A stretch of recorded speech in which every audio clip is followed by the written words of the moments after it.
Oppenheimer presenta. Llega a usted por cortesía de Arcos Dorados.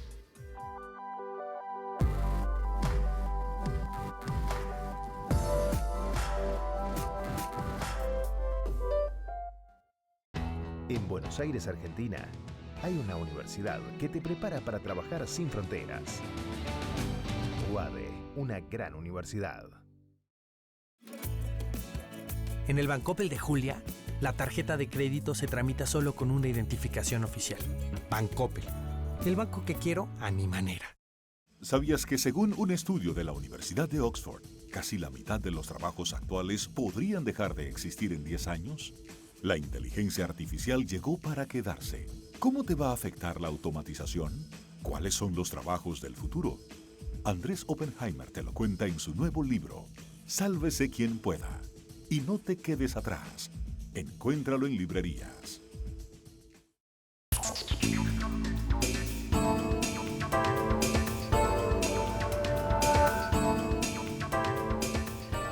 Hola, ¿qué tal? ¿Cómo les va? Soy Andrés Oppenheimer. Gracias por estar con nosotros. América Latina está recibiendo muchas menos vacunas contra el coronavirus que otras partes del mundo.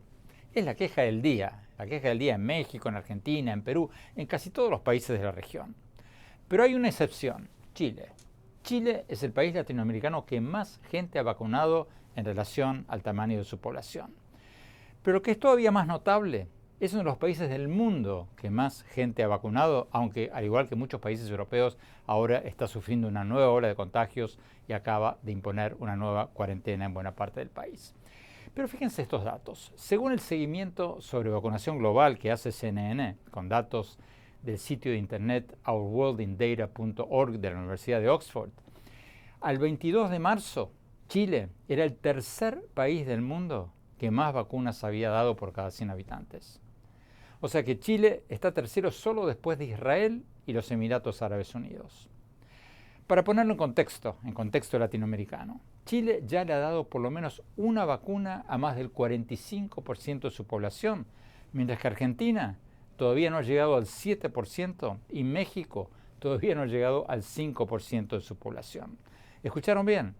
Chile ya le dio por lo menos una vacuna al 45% de su población, mientras que Argentina todavía no llega al 7% y México todavía no llega al 5% de su población. Para citar otro ejemplo, Chile tiene tantas vacunas, comparativamente hablando, claro, que le ha donado vacunas ya a Perú, a Ecuador y a Paraguay. ¿Cómo se explica esto? ¿Cómo se explica que Chile haya logrado esto siendo una economía mucho más chica que la de Argentina o la de Brasil o la de México? Y considerando que una gran parte de las vacunas de Chile son chinas, del laboratorio de Sinovac, ¿cómo se explica que el gobierno de centro-derecha de Chile consiguió tantas más vacunas de China que los aliados políticos de China en América Latina como Venezuela o Cuba? Hoy le vamos a preguntar todo esto al presidente de Chile, Sebastián Piñera. Le vamos a preguntar también sobre Venezuela, sobre Bolivia y sobre las elecciones claves que se vienen en su país, en Chile, en los próximos meses. Piñera está en su segundo mandato, ya había sido presidente del 2010 al 2014, y Chile ha sido considerado desde hace varias décadas como un modelo económico de crecimiento y de reducción de pobreza, aunque en los últimos 2 años ha sido sacudido por protestas sociales exigiendo una mayor equidad social. Vayamos a la entrevista. Presidente Piñera, muchas gracias por estar con nosotros. Presidente, estamos todos un poco perplejos por lo que está pasando en Chile. Récord latinoamericano en vacunación, uno de los países del mundo donde mejor anduvo la vacunación, y ahora un nuevo aumento de contagios y gran parte del país en cuarentena. ¿Qué está pasando? Lo que está pasando en Chile es un doble fenómeno. Por una parte, un proceso de vacunación que ha sido ejemplar, que comenzó muy temprano y que ha sido muy intenso. Ya nos ha permitido vacunar a 1/3 de nuestra población. Todos los adultos mayores, todos los enfermos crónicos ya están vacunados y eso protege su salud y sus vidas. Pero por supuesto nos queda por vacunar al resto de la población. Y simultáneamente estamos experimentando el efecto otoño. Este es un rebrote que se está dando a nivel mundial. Hay nuevas cepas del virus, la inglesa, la sudafricana, la brasilera, que son mucho más contagiosas. Y por otra parte, el otoño siempre es un caldo de cultivo para el virus. ¿Qué estamos haciendo en Chile? Simultáneamente, enfrentando este rebrote, fortaleciendo nuestro sistema de salud, aumentando las camas críticas para que pueda seguir prestando los servicios de salud que requieren nuestros compatriotas, y lo hemos logrado, y al mismo tiempo acelerando el proceso de vacunación para que este rebrote sea transitorio. Nuestro plan, y lo planteamos fuerte y claro en el mes de diciembre, era vacunar a toda la población de riesgo, 5 millones de personas durante el primer trimestre de este año, y lo logramos en forma anticipada. Pero nos falta vacunar al resto de la población objetivo, 15 millones de personas, y lo vamos a hacer durante este segundo trimestre. Pero ¿cómo se explica que Chile, que es un país relativamente pequeño, esté entre los países que más gente ha vacunado en todo el mundo? ¿Cómo se explica? Usted mencionaba recién que ustedes empezaron temprano a comprar vacunas, pero ¿esa es toda la explicación? Yo creo que hay dos razones por las cuales Chile está hoy día entre los 3 países del mundo que mayor porcentaje de su población ha vacunado. Y además, llevamos 3 semanas como el país con que mayor rapidez está vacunando a su población. Estamos vacunando entre 300 y 400 mil personas diarias. Eso es entre 1,5 y 2% de la población cada día. Eso sin duda es algo muy notable. ¿Y cómo lo logramos? 2 grandes factores. El primero, empezamos muy temprano, igual como empezamos en el mes de febrero, a comprar los ventiladores que nos permitieran triplicar la capacidad de camas críticas en nuestro país. Empezamos también muy temprano, en el mes de abril, a investigar, a negociar y a acordar los acuerdos y los contratos que nos permitieron comprar las vacunas que Chile necesitaba, con Sinovac, con Pfizer, con AstraZeneca, Oxford, con Johnson & Johnson, también con CanSino, etc. Pero además de tener las vacunas, hay que tener la capacidad de distribuir las vacunas en todo el territorio nacional. Y en eso Chile tiene una larga tradición. Este año vamos a llegar a cerca de 40 millones de personas vacunadas, porque son las 2 dosis de la vacuna contra el coronavirus más la vacuna tradicional contra la influenza. Ese es un esfuerzo gigantesco que, debo decir, me llena de orgullo como chileno ver cómo reaccionan los trabajadores de la salud, las universidades, el Ministerio de Salud, los municipios, los voluntarios. Ha sido un gran esfuerzo, muy necesario, y yo creo que merece ser destacado. Pero una cosa que me llama la atención es que una buena parte de las vacunas que están dando en Chile son del laboratorio Sinovac de China. ¿Cómo se explica que China le haya vendido muchas más vacunas a Chile que a sus aliados políticos en la región como Venezuela o como Cuba? Bueno, en primer lugar, la mayoría de las vacunas, no solamente en Chile, en el mundo entero se producen en China. Por eso lo que hicimos nosotros desde muy temprano fue enviar una delegación a China, que fue a visitar las plantas para verificar los estándares de calidad, de seguridad de la vacuna. Pero además de eso, la vacuna, por supuesto, fue aprobado por nuestro Instituto de Salud Pública, que es un instituto que está calificado entre los de mejor nivel en el mundo. ¿Por qué logramos esto? De vuelta atrás, porque empezamos a conversar con Sinovac desde muy temprano, porque les planteamos que podían hacer estudios clínicos en Chile. De hecho, una parte de los estudios clínicos de la vacuna Sinovac que se hicieron fuera de China se hicieron aquí en Chile, lo cual nos permitió una mayor cercanía. Tercer lugar, recuerde que China es nuestro principal socio comercial desde hace mucho tiempo. Nosotros tenemos más de 50 años de relaciones con China, tenemos un tratado de libre comercio con China. Todo eso facilitó el que pudiéramos tener las vacunas en el momento oportuno y en la cantidad suficiente. El jefe del Comando Sur del Ejército de Estados Unidos, el almirante Craig Faller, dijo hace pocos días que China está entregando vacunas a América Latina a cambio de compras de tecnología china. El almirante no mencionó a ningún país en particular, pero ¿qué responde usted a la pregunta de si no hubo un acuerdo con China en que China mandó vacunas a cambio de compras de ustedes, de Chile, de tecnología china? ¿Qué responde a eso? Eso no tiene ningún fundamento. Acabo de explicar por qué compramos las vacunas en China, la forma en que lo hicimos, y no solamente compramos vacunas chinas, igual como compramos inicialmente 10 millones de vacunas Sinovac de China, también compramos 10 millones de vacunas Pfizer-BioNTech, que son europeas. También compramos vacunas AstraZeneca, compramos vacunas Johnson & Johnson. Y por tanto ese proceso de compra de vacunas fue buscar las mejores ofertas que había en el mundo, en que valorábamos primero la seguridad y la efectividad de la vacuna y la disponibilidad de la vacuna. Eso no tiene ninguna relación con el tema tecnológico. Presidente, quédense con nosotros. Tenemos que ir a un corte. Cuando hablamos, vamos a preguntarle si Chile planea donar más vacunas a otros países latinoamericanos. Y después también queremos hablar sobre Venezuela, sobre Bolivia y sobre las elecciones en su propio país.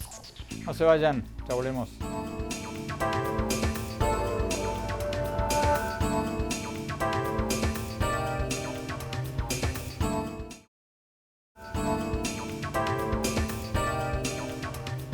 Gracias por seguir con nosotros. Como les contaba en el bloque anterior, América Latina está recibiendo muchas menos vacunas contra el COVID-19 que otras partes del mundo. Es la queja del día en casi todos los países. Pero hay una excepción, Chile.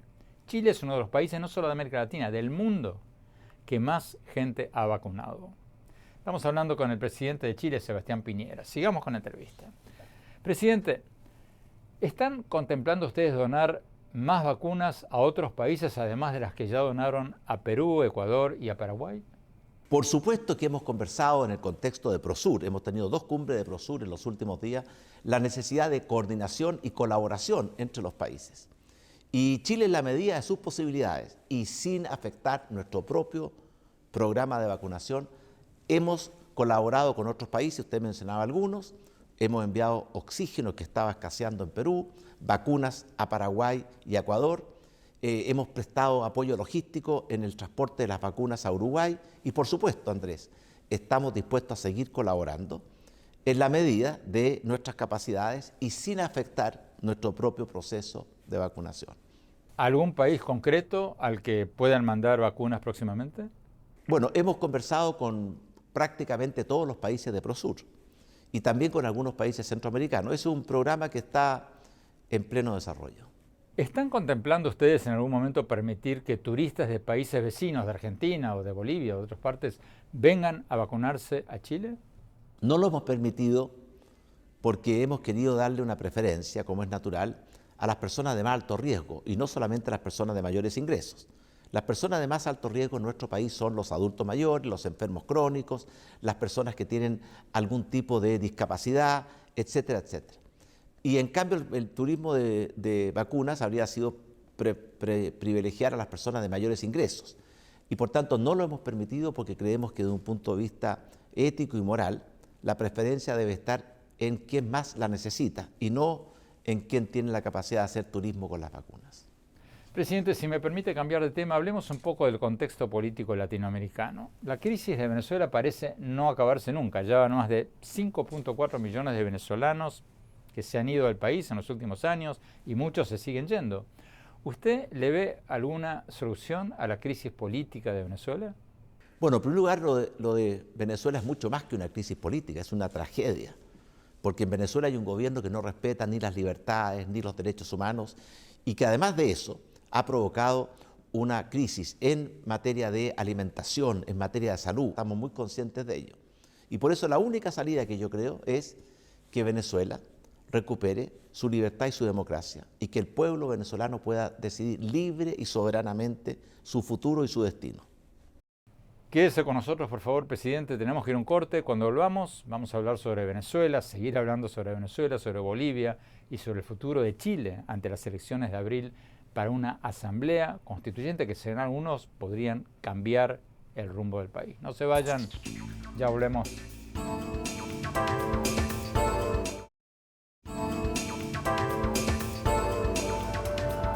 Gracias por seguir con nosotros. Como lo decíamos en los bloques anteriores, mientras casi en toda América Latina están faltando vacunas contra el coronavirus, hay una excepción, Chile. Chile es uno de los países del mundo que más gente ha vacunado. Estamos hablando con el presidente de Chile, Sebastián Piñera. Sigamos con la entrevista. Presidente, usted decía en el bloque anterior, hablando sobre Venezuela, que hay que lograr que el pueblo venezolano vote libremente. Pero ¿cómo lograrlo? Porque el contexto latinoamericano parecería estar cambiando a favor de Maduro. México y Argentina y Bolivia han suavizado sus críticas al régimen de Maduro, comparando con sus gobiernos anteriores. Y bueno, quién sabe lo que va a pasar después de las elecciones próximas en Ecuador. ¿Usted diría que está cayendo, decreciendo la presión regional para la restauración de la democracia en Venezuela? Yo creo que no.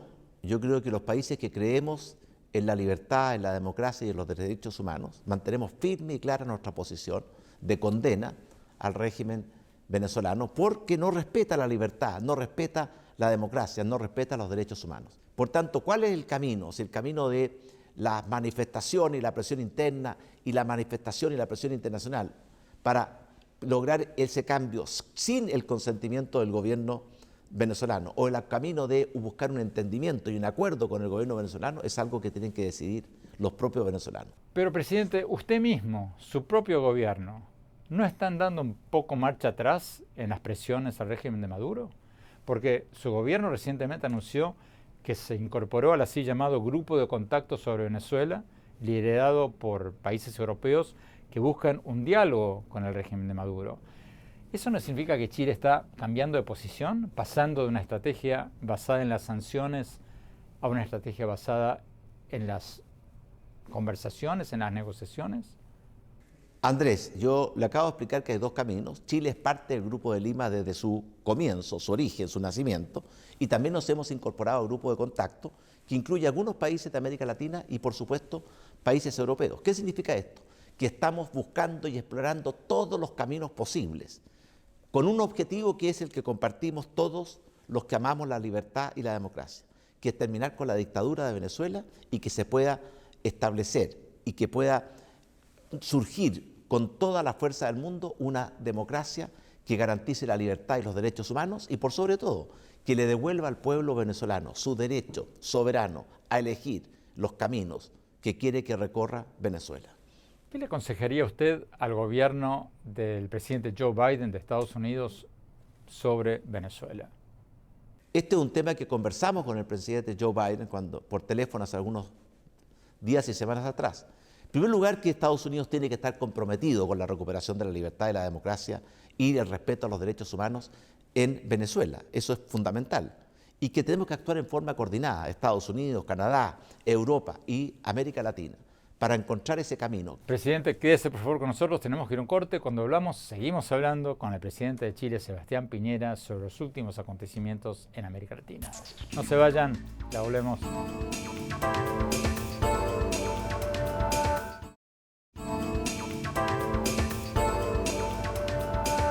Gracias por seguir con nosotros. Estamos hablando con el presidente de Chile, Sebastián Piñera, cuyo país se ha convertido en uno de los países del mundo que más gente ha vacunado en relación con su población. Está número 3 en el mundo, según el ranking que mencionábamos en los bloques anteriores. Sigamos con la entrevista. Presidente, hace poco Colombia anunció que les va a dar papeles migratorios a 1 millón de venezolanos. El presidente Biden en Estados Unidos también anunció que le dará un estatus de protección temporal a los exiliados venezolanos. Usted y su gobierno han sido criticados por muchos por no haber hecho lo mismo y por haber deportado en febrero a más de 100 migrantes venezolanos. ¿Qué responde a quienes lo critican por no regularizar a los exiliados venezolanos en Chile? Bueno, creo que falta información. En primer lugar, Chile fue uno de los primeros países que estableció una visa de responsabilidad democrática especial para darle un trato preferente a los inmigrantes que salían escapando de la dictadura venezolana y que querían venir a Chile. En segundo lugar, nosotros ya regularizamos a los inmigrantes venezolanos que estaban en Chile el año 2019.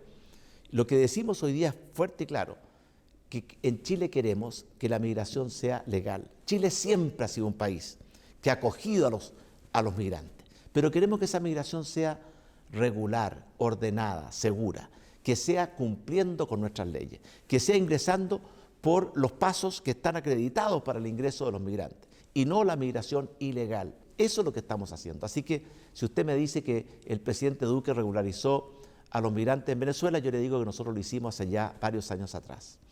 Antes de hablar sobre el futuro de Chile, déjeme preguntarle sobre Bolivia. En Bolivia, país vecino al suyo, hace poco encarcelaron a la expresidenta Yanine Áñez. ¿Qué piensa usted de esa medida? Bueno, lo que vemos en América Latina en general es esta tendencia a que los expresidentes tienen una alta probabilidad de terminar presos. Mire lo que pasa en Perú. Los 5 últimos expresidentes están todos con procesos judiciales. Algunos de ellos han estado presos. Mire lo que pasa en Brasil. Mire lo que pasa también en Ecuador. Mire lo que pasa ahora en Bolivia. Por lo tanto, lo que yo creo que es muy importante es que no puede ser que la justicia esté subordinada al gobierno de turno. En una verdadera democracia hay separación e independencia de poderes. Está el poder legislativo que hace las leyes, el poder ejecutivo que colegisla y además aplica las leyes, y está el poder judicial que tiene que resolver las legítimas disputas o diferencias dentro del marco de la ley. Por esa razón, que cuando hay un gobierno, el expresidente que pudo haber estado preso era el presidente Evo Morales, y ahora que hay otro gobierno, la expresidenta que pudo haber o que está presa es la presidenta Áñez, me parece que es una muestra de que la independencia y autonomía de los poderes no está funcionando como debiera. Hablemos de Chile, presidente. Chile tiene elecciones este año para una asamblea constituyente para cambiar la constitución y algunos temen un cambio radical, un cambio que termine con la estabilidad económica y política que ha tenido su país desde hace muchas décadas. ¿Se justifican los temores de un giro al estatismo y al populismo en Chile? Bueno, tal como yo le decía, el populismo y los enemigos de la democracia son enemigos que están presentes y que están permanentemente tratando de horadar, debilitar las bases de una democracia. Y por tanto siempre hay que estar atento. Pero yo le quiero decir a Andrés lo siguiente: Chile ha tenido que enfrentar en los últimos años tres grandes desafíos, tres grandes encuentros con puntos estelares de la historia. Uno fue los movimientos de octubre del año 2019, que fue el estallido social, el estallido de violencia. El segundo fue la pandemia del coronavirus. Y el tercero fue la brutal recesión de la economía mundial. ¿Cómo ha enfrentado Chile estos tres grandes desafíos? Lo que tiene que ver con las demandas sociales, la demanda por un nuevo pacto social, la demanda por una nueva constitución, la estamos encauzando dentro del camino y del marco de la democracia y del Estado de Derecho.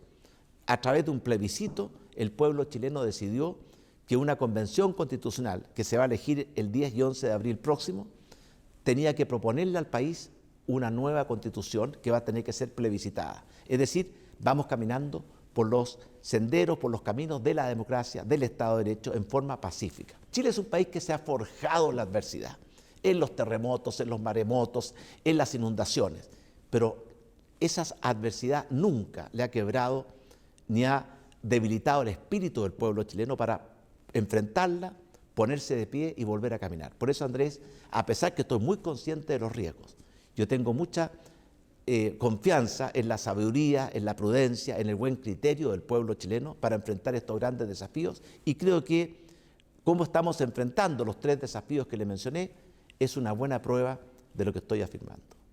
Este año también va a haber elecciones presidenciales en Chile. Usted no puede presentarse, pero acaba la pregunta: ¿usted va a volver a buscar la presidencia en el 2025 o va a terminar su carrera política ahora al terminar su mandato? Andrés, las elecciones son este año. El próximo gobierno inicia su gestión el 11 de marzo del próximo año.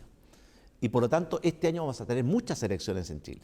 Este 10 y 11 de abril elegimos los miembros de la Convención Constituyente, que son los que van a proponerle al país una nueva constitución. También elegimos los gobernadores, los alcaldes, los concejales. Después vamos a elegir diputados, senadores y presidente de la República este mismo año. Este va a ser un año electoral muy intenso. Y como presidente de Chile y de todos los chilenos, porque nosotros fuimos elegidos por una mayoría absoluta de chilenos, vamos a gobernar hasta el último día, especialmente en estos tiempos duros y difíciles que nos ha tocado enfrentar.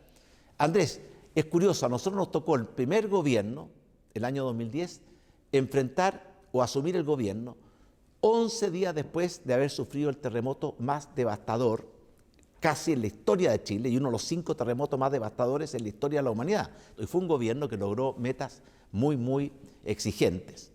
Esta vez nos ha tocado enfrentar nuevamente la adversidad. El estallido social y de violencia de octubre del año 2019, la pandemia del coronavirus, la recesión de la economía mundial. Pero estamos enfrentándolo con los mejores instrumentos que tenemos. Ahora, contestando su pregunta muy de frente, yo creo que 2 periodos como presidente de Chile, elegido democráticamente por el pueblo de Chile, es suficiente. ¿Eso significa que usted no se va a volver a presentar? Efectivamente. Presidente, quédese con nosotros, por favor. Tenemos que ir a un corte. Cuando volvamos, seguimos hablando con el presidente de Chile, Sebastián Piñera. No se vayan, ya volvemos.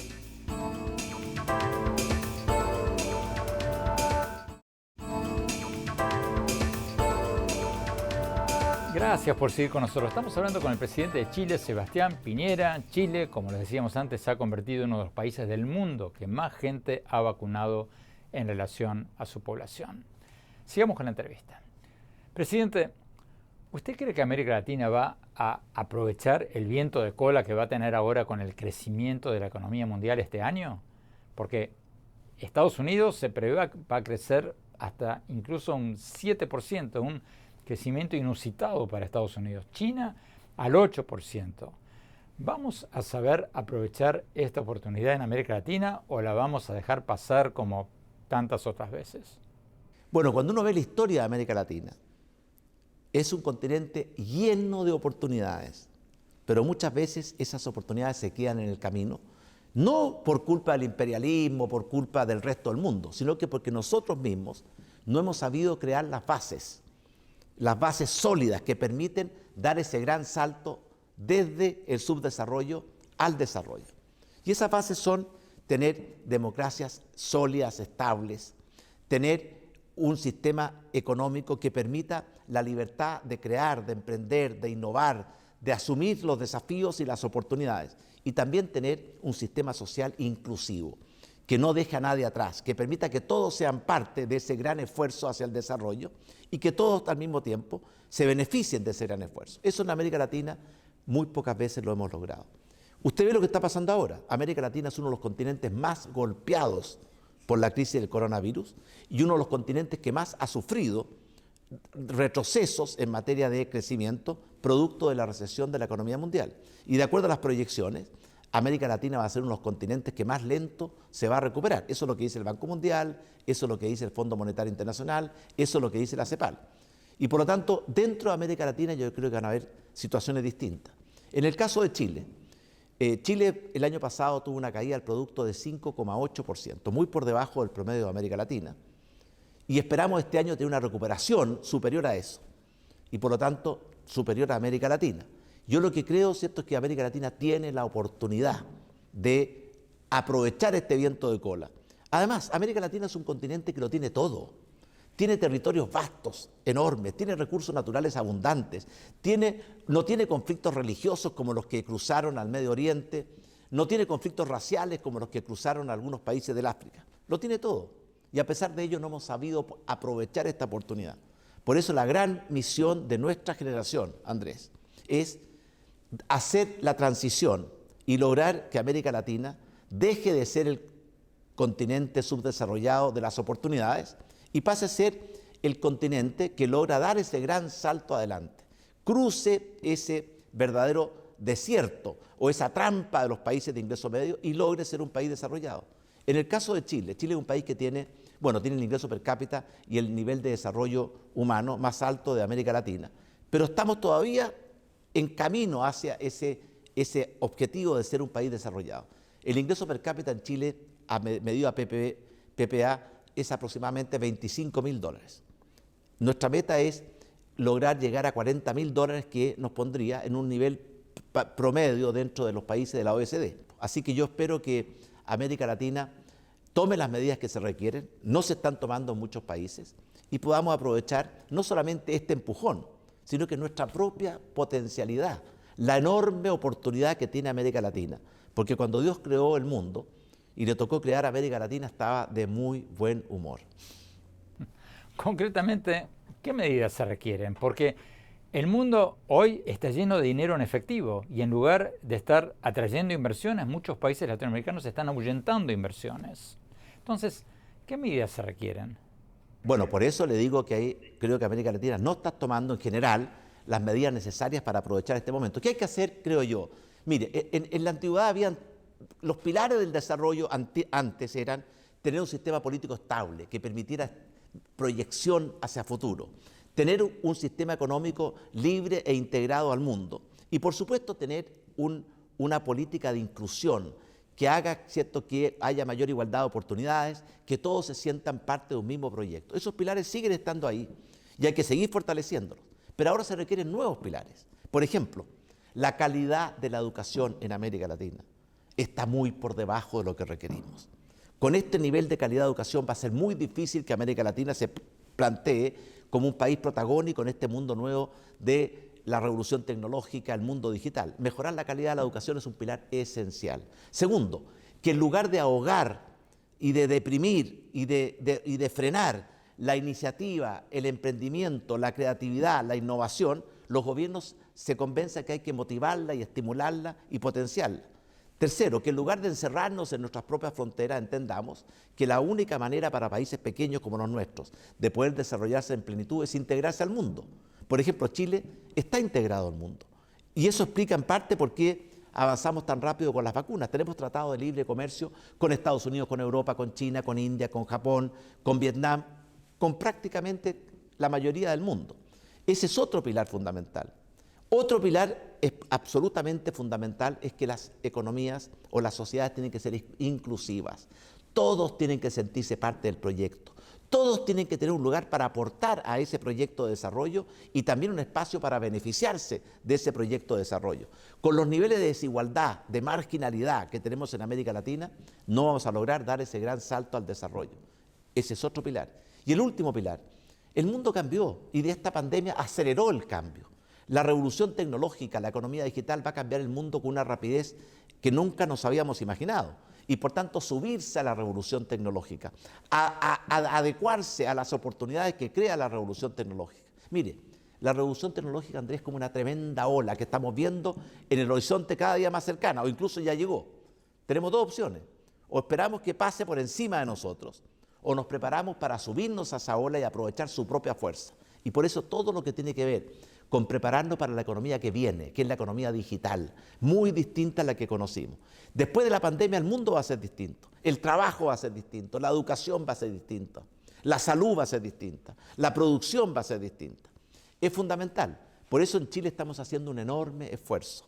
Por ejemplo, vamos a ser el primer país de América Latina que va a desplegar su red 5G, que es la puerta de entrada a todo el mundo del Internet, a todo el mundo del Internet de las cosas, como yo le decía, las ciudades inteligentes, las oficinas inteligentes, las escuelas, los hospitales inteligentes, y eso va a significar un tremendo aumento en la productividad, en la eficiencia. Por eso yo creo que América Latina, además de los pilares tradicionales, un sistema político estable, una economía que permita el libre emprendimiento y una sociedad inclusiva, tiene que desarrollar estos nuevos pilares: educación, integración al mundo, mejorar, entender que hay que impulsar, promover y no asfixiar la iniciativa, la creatividad, la innovación, la capacidad de emprendimiento de nuestros propios compatriotas e integrarnos con mayor fuerza a la revolución tecnológica. Son pilares que hay que construir y que en muchas partes, ¿cierto?, están muy débiles o simplemente no existen.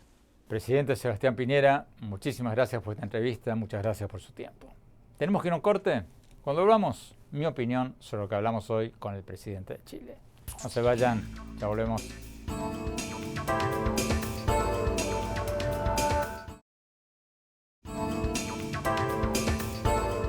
Gracias por seguir con nosotros. Al principio del programa nos preguntábamos cómo puede ser que Chile tenga tantas más vacunas en relación con su población que México, Argentina u otros países con economías mucho más grandes. Fíjense que según el seguimiento de vacunación en el mundo que hace CNN con datos del sitio web ourworldindata.org de la Universidad de Oxford, al 22 de marzo Chile era el tercer país del mundo que más vacunas ha dado por cada 100 habitantes. Solo viene después de Israel y Emiratos Árabes Unidos, tercer país del mundo. Para que se den una idea, Chile ya le ha dado por lo menos una vacuna al 45% de su población, mientras que Argentina no ha llegado a vacunar al 7% y México no ha llegado a vacunar al 5% de su población. Una diferencia sideral. Hay muchas explicaciones. Para mí, una de las principales es que Chile es un país mucho más globalizado, mucho más insertado en la economía global que casi todos los demás países latinoamericanos. Tiene tratados de libre comercio con Estados Unidos, con China, con Japón, con docenas de otros países. Y aunque el presidente Piñera no lo dijo hoy con todas las palabras, por lo menos en la entrevista que le hicimos, 2 colaboradores muy cercanos suyos me dijeron que cuando empezó esta pandemia, la mayoría de ellos tenían en sus telefonitos, en sus WhatsApps, los contactos con los jefes de gabinete o altos funcionarios de los principales países del mundo. Y, esto lo agrego yo, mientras tanto, otros presidentes latinoamericanos y sus ministros estaban paralizados o estaban tan aislados del mundo que tenían que pedirle a sus embajadores a ver si conocían a alguien o podían contactar a alguien. Y Chile, desde muy temprano, apostó a todas las vacunas. En lugar de esperar los resultados clínicos, reservó vacunas chinas, vacunas de Pfizer, vacunas de AstraZeneca, de todos lados. Y una vez que se aseguró estas compras, Chile las distribuyó con mucha mayor eficiencia que otros. No hubo escándalos de vacunas preferenciales para los amigos del gobierno, vacuna Gates, como en Argentina o en Perú. No hubo escándalos de corrupción en la compra de vacuna, como en otros países. De manera que yo creo que no es casualidad que a Chile le haya ido tanto mejor que a sus vecinos con las vacunas, porque es un país mucho más globalizado. La clase política chilena y la clase empresarial chilena tienen lo que yo llamo visión periférica. Siempre están mirando lo que están haciendo otros países del mundo para ver qué pueden aprender y a quién le pueden exportar. Y eso no es nuevo, porque desde que Chile recuperó la democracia, eso fue así con gobiernos de derecha y de izquierda. Yo recuerdo que durante el gobierno de la expresidenta Michelle Bachelet, que era de izquierda, del Partido Socialista, escribí una columna diciendo que Chile tenía el gabinete más globalizado de América Latina. Casi todos los ministros chilenos tenían doctorados en Estados Unidos y Europa, y hablaban inglés y alemán o francés. Muchos de ellos se habían exiliado en Estados Unidos o Europa durante la dictadura de Pinochet y habían aprovechado el tiempo para sacar sus maestrías o doctorados allí. Y tampoco creo que sea una casualidad que Israel, Emiratos Árabes Unidos y Chile sean los 3 países del mundo que más vacunas han dado respecto a su población, porque son 3 países globalizados que están muy insertados en la economía global. Y eso les vino muy bien en las épocas de las vacas gordas para exportar al mundo y les vino muy bien en la época de las vacas flacas en esta pandemia para conseguir más vacunas, mientras los demás países, muchos de ellos los más ensimismados, los más aislados del mundo, todavía las están esperando. Bueno, se nos acabó el tiempo. Los invito a visitar mi blog sobre política, economía, educación, innovación en mi página web andresopenheimer.com. Si nos visitan ahí por primera vez van a poder ver mi reciente entrevista con Bill Gates y mis artículos de Miami Herald y van a recibir un extracto de mi libro Sálvese quien puede. Les recuerdo mi Twitter, @OppenheimerA, mi página de Facebook, Andrés Oppenheimer, y mi Instagram, Andrés Oppenheimer Oficial. Una palabra. Muchas gracias por habernos acompañado. Hasta la semana próxima.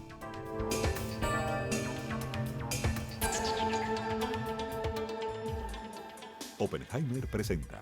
Llega a usted por cortesía de Arcos Dorados.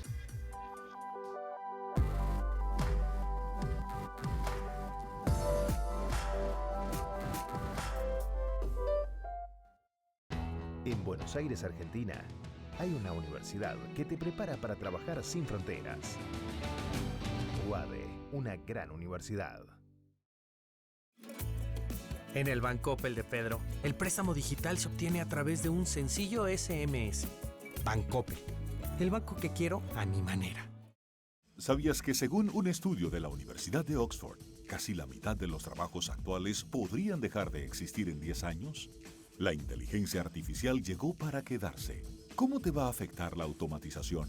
¿Cuáles son los trabajos del futuro? Andrés Oppenheimer te lo cuenta en su nuevo libro, Sálvese quien pueda. Y no te quedes atrás. Encuéntralo en librerías.